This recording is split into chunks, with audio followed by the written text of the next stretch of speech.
Il est environ 23 heures lorsque les habitants de Nabichit, à l'est du Liban, reçoivent l'information. Une opération aéroportée israélienne serait en cours dans les environs. Mais en réalité, le commando infiltré est arrivé depuis plusieurs heures. Et lorsque les tirs éclatent un peu partout dans la région, l'unité est déjà sur le départ. Alors que s'est-il vraiment passé ce vendredi 6 mars à Nabichit? On vous explique.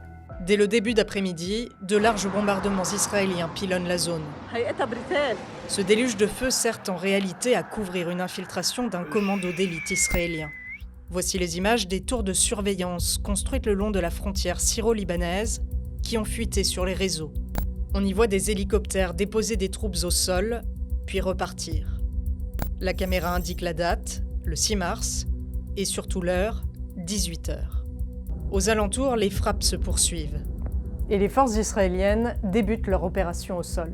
Selon un communiqué du Hezbollah, le parti chiite les repère finalement. Mais il est alors 22h30. Des messages commencent à circuler. Les habitants sont appelés à se rendre au cimetière de la famille Shokor, où une unité israélienne serait encerclée. Des tirs s'engagent partout dans la région. L'affrontement s'est intensifié après que les forces ennemies ont été repérées. L'ennemi a riposté par un feu nourri, lançant une quarantaine de frappes aériennes en utilisant des avions et des hélicoptères pour sécuriser le repli des forces ennemies hors de la zone de combat. À 22h50, l'armée libanaise repère 4 hélicoptères. Tout le monde pense alors que l'opération débute, mais c'est en réalité le moment où les forces israéliennes viennent récupérer leurs troupes au sol. Côté libanais, la confusion règne et les tirs continuent, jusque tard dans la soirée. Selon nos informations, le commando d'élite aurait, pour se déplacer, utilisé des ambulances similaires à celles de l'association de secours du Hezbollah, ainsi qu'un véhicule de type Hummer, semblable à ceux de l'armée libanaise. Ces soldats ont atteint le cimetière, dont voici nos images, filmées au lendemain de l'attaque. Les tombes ont été ouvertes et fouillées.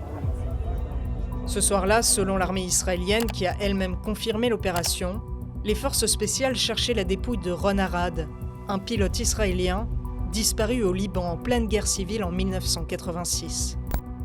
Depuis 40 ans, son visage est partout en Israël. Et sa disparition est perçue comme un grand échec moral par le pays qui a toujours mis un point d'honneur à récupérer les corps de ses victimes, peu importe où elles se trouvent. Le choix du cimetière, celui de la famille Shokor, visé par le commando ce vendredi, lui, n'est pas un hasard. Hassan Shokor, tué en 1988, faisait partie du groupe ayant capturé le pilote israélien. Membre du mouvement Amal à cette période, il est l'un des rares à avoir su exactement où le pilote a été retenu, tué, puis enterré. Or, en décembre 2025, son frère Ahmad, ancien officier de la Sûreté générale, a subitement disparu en plein centre de la Bekaa. Les autorités libanaises soupçonnent le Mossad d'avoir monté une opération d'ampleur pour le ramener en Israël et l'interroger sur ce dossier. Une série d'événements qui prouvent que pour Israël, récupérer cette dépouille n'est pas une mission militaire comme les autres et que le pays est prêt à prendre énormément de risques pour y parvenir. Mais malgré tous les moyens déployés par l'État hébreu, l'opération a échoué ce vendredi. Le corps n'a pas été retrouvé.